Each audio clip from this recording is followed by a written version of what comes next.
Hey, all my fellow Christians, it's time to suit up. Why does a football player wear so many pads and a helmet? It's a contact sport, and lots of collisions and many injuries. Why does a baseball player wear a glove in the field and a helmet at bat?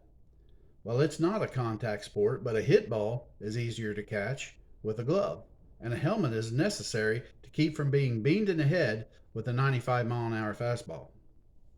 Why does a hockey goalie wear a mask?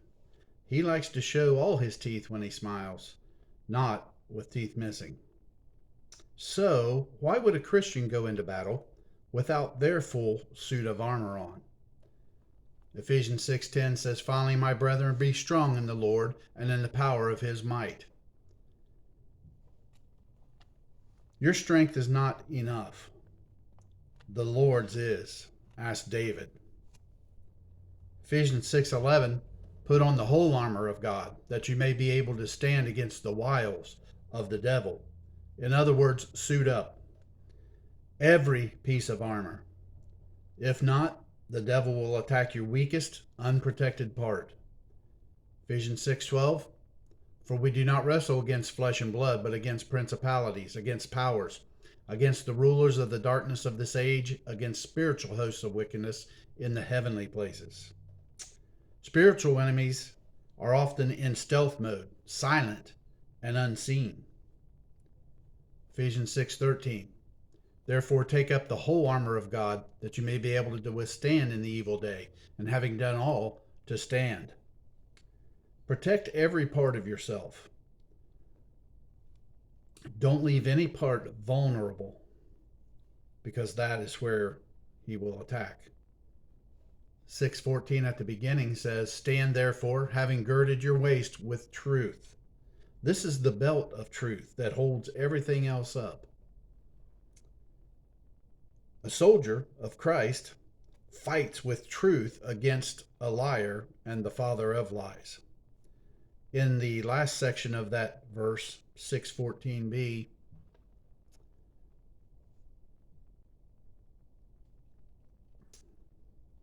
having put on the breastplate of righteousness. You have to keep your heart pure and protected, as well as your lungs. That's what the breastplate of righteousness is for.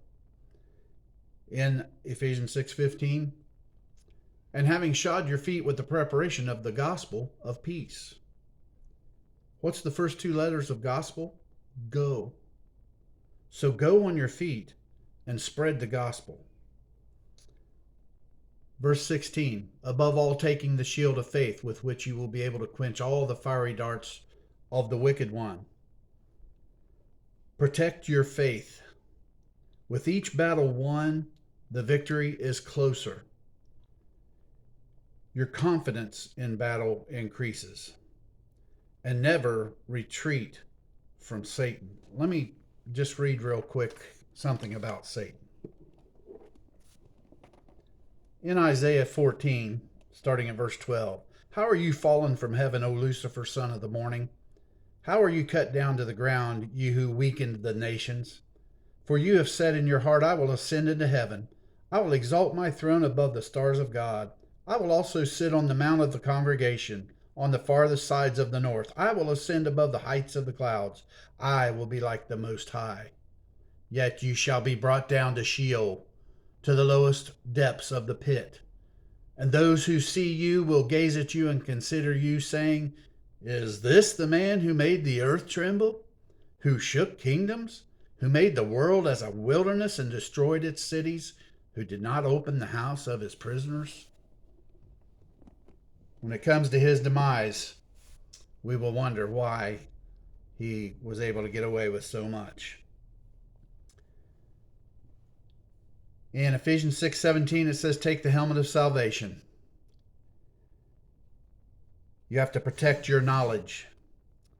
We know whom we have believed, and am persuaded that he's able to keep us through that which he's committed unto us unto that day. Got to protect your noggin like a football player wears their helmet into play, and the baseball batter. In the end of verse 17, it says, "And take the helmet of salvation, the sword of the Spirit, which is the Word of God. This is our offensive weapon. Everything up to now was defensive, but the sword of the Spirit, the Word of God, is our offensive weapon. And at the ending, down towards verse 18, it says, pray always in the Spirit, because Satan can't intercept your spiritual prayers. Be watchful in perseverance, in supplication for the saints. They're depending on you. And finally, boldly proclaim the gospel, and you will be a good soldier for Christ. I hope you've enjoyed this, and I just ask that you will please consider subscribing to the channel and hitting the notification bell so that every time I have a new study, it will come up and you will know about it. And also, I would like to ask that you check out my wife's channel. Her channel is called Sold Out to Him, and she has a lot of encouraging words that the Lord gives her during her time with Him.